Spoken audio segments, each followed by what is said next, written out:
Buenos días, compañeros, compañeras y profesora. Mi nombre es Nelson Rojas y en este video le presentaré el caso clínico 1.3 en relación a Margarita.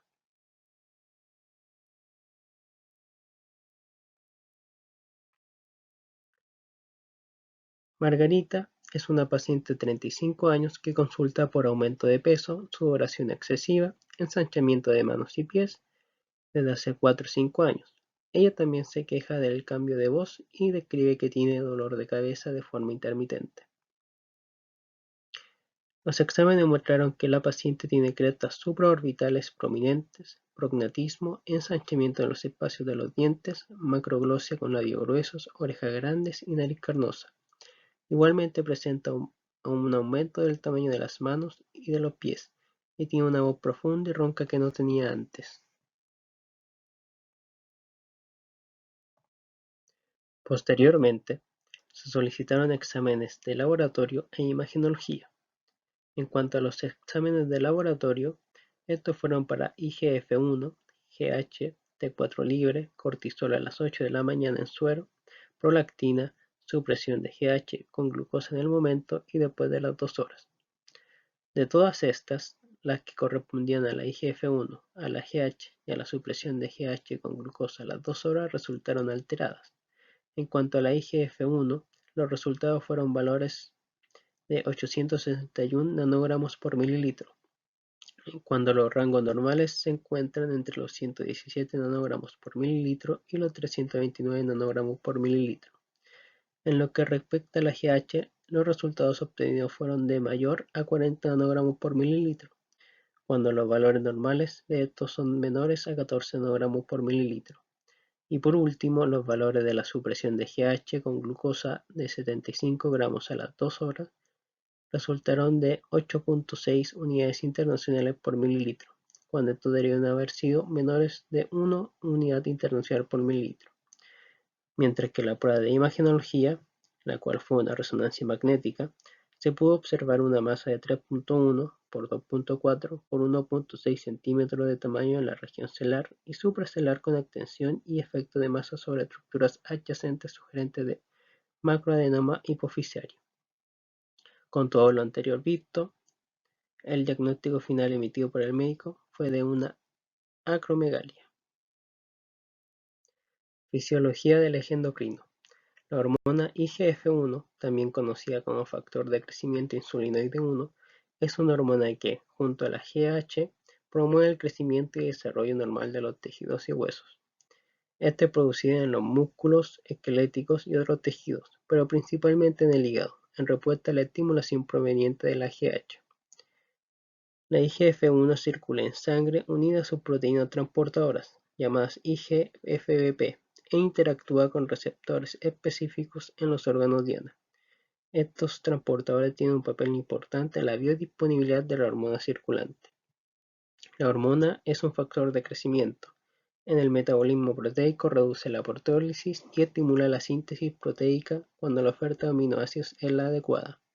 En músculos, aumenta la masa muscular y aumenta la captación de aminoácidos por parte de estos.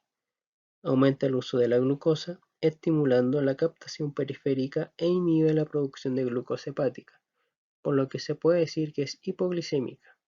Este efecto es para mantener la euglicemia y contrarrestar a la GH. En situaciones de resistencia a la insulina, la IGF-1 la reduce y disminuye la secreción de la hormona, actuando en las células beta del páncreas y además inhibe la secreción de glucagón. En huesos aumenta la síntesis del colágeno, lo que facilita el transporte y la incorporación de la L-prolina, un aminoácido involucrado en la producción de colágeno y ayuda a mantener la masa ósea. Tiene efectos tróficos sobre los testículos y tiende a aumentar la producción de la testosterona, lo que igualmente contribuye a aumentar la masa ósea muscular. Posee efectos tróficos en los intestinos y se ha comprobado que también tiene un efecto trófico sobre el sistema nervioso central.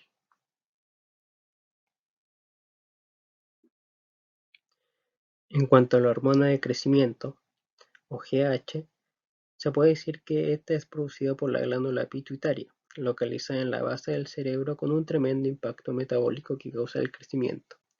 Cerca de la mitad de la GH secretada es transportada a través de la circulación en asociación a proteínas que se unen a ella, también llamadas GHBP. Todos los tejidos sensibles a la GH poseen receptores GHR, llamado GHR, en la membrana de sus células. Para que la hormona ejerza su efecto, se requiere que se una a estos receptores, los cuales, una vez activados, inician una cascada de fosforilaciones de proteínas intermedias, las cuales eventualmente conducirían a la activación en el núcleo de factores de transcripción y a los efectos estimulatorios sobre los genes regulados por GH. Esta hormona provoca una lipólisis exagerada y la oxidación lipídica, además de la inhibición de la lipasa lipoproteica en el tejido adiposo, enzima fundamental para la hidrólisis de los triglicéridos para que los ácidos grasos libres puedan ser almacenados, y estimula esta misma enzima a nivel muscular, lo que permite una mayor utilización de los ácidos grasos libres por el músculo esquelético. El GH antagoniza las acciones de la insulina en el metabolismo de los carbohidratos tanto directamente, por medio de los mecanismos de bloqueo de la señalización celular, como indirectamente, por su estímulo a la lipólisis y la producción de ácidos grasos libres en los adipocitos. La exposición a la GH conlleva el aumento de los niveles circulantes de ácidos grasos libres, cuerpos cetónicos, IGF-1, insulina y glucosa, todos estos anabólicos. Tiene un efecto ahorrativo en los carbohidratos y las proteínas, la cual depende de la estimulación de la lipólisis por su aumento de ácidos grasos libres y de cuerpos cetónicos en la circulación. En cuanto a la regulación de la GH, podemos mencionar dos hormonas, aparte de la IGF-1, las cuales regulan la secreción de la GH. Estas son la hormona liberadora de la hormona de crecimiento y la somatostatina. En cuanto a la hormona liberadora de la hormona de crecimiento, también llamada GHRH, podemos decir que es un péptido de 40 a 44 aminoácidos cuya unión a receptores específicos en la membrana de somatotropo y vía CAM estimula la síntesis y liberación de la GH. Mientras tanto, la somatostatina ejerce efectos inhibitorios sobre la secreción de GH a través de sus propios receptores, independientes de los receptores de GHRH. Su probable mecanismo de acción sería la inhibición de la síntesis de campo.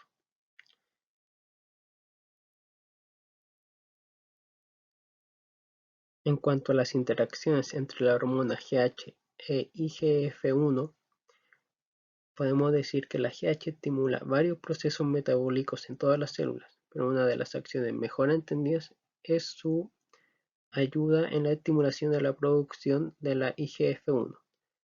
La IGF-1 es estimulada por la GH ya que en los hepatocitos hay receptores para la GH que cuando se estimulan por esta hormona aumenta la transcripción del gen de IGF-1 para su posterior liberación al plasma. Contrariamente, la IGF-1 inhibe la secreción de GH tanto directamente a la pituitaria como indirectamente, al promover la secreción de somatostatina, la cual inhibe igualmente a la GH, estableciendo así un circuito de retroalimentación negativa. Hasta hace poco tiempo se creía que la hormona IGF-1 era el responsable de muchas de las acciones de la GH in vivo.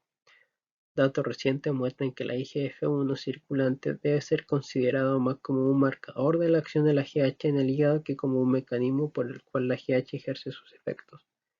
La razón por la cual se considera la IGF-1 como un marcador de la GH es por la forma en la que se libera. Mientras que la GH se libera de manera pulsátil a lo largo del día, la IGF-1 se sintetiza de manera estable a lo largo del día, por lo que su valor nos devela si hay un exceso o déficit de GH. Patología del caso.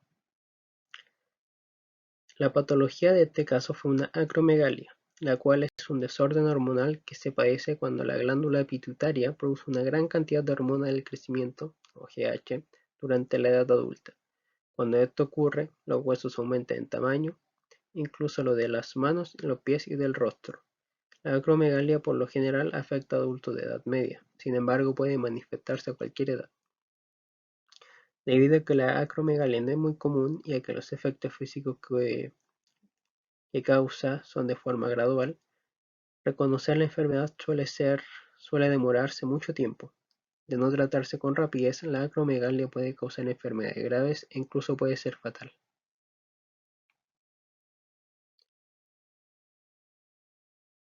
En cuanto a los síntomas de la acromegalia, podemos decir que varían de persona en persona, pero lo que sí podemos mencionar son un aumento de tamaño en las manos y los pies, causar cambios graduales en la forma del rostro, como una mandíbula y frente protuberantes, nariz agrandada, labios más gruesos y más espacio entre los dientes, piel áspera, grasosa y más gruesa, voz más grave y áspera debido al aumento de tamaño de las cuerdas vocales y los senos nasales, dolores de cabeza y sudoración excesiva y con olor.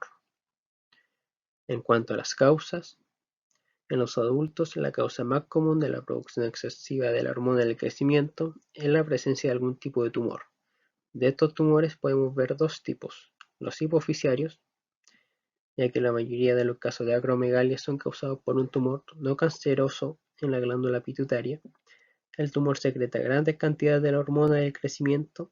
Algunos de los síntomas de la acromegalia, como los dolores de la cabeza y problemas de visión, se pueden deber a la presión que ejerce el tumor en los tejidos de cerebro cercanos.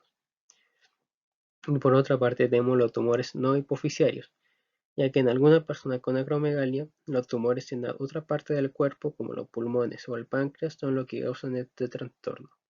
A veces estos tumores secretan la hormona de crecimiento y en algunos otros casos estos tumores producen una hormona, la hormona liberadora de la hormona del crecimiento, que estimula la glándula pituitaria para producir más hormona del crecimiento.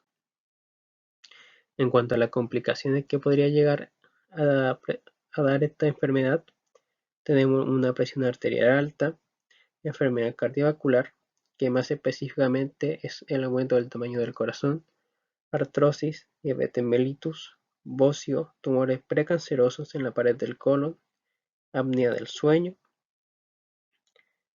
eh, síndrome del túnel carpiano, compresión de la médula espinal y la pérdida de la visión.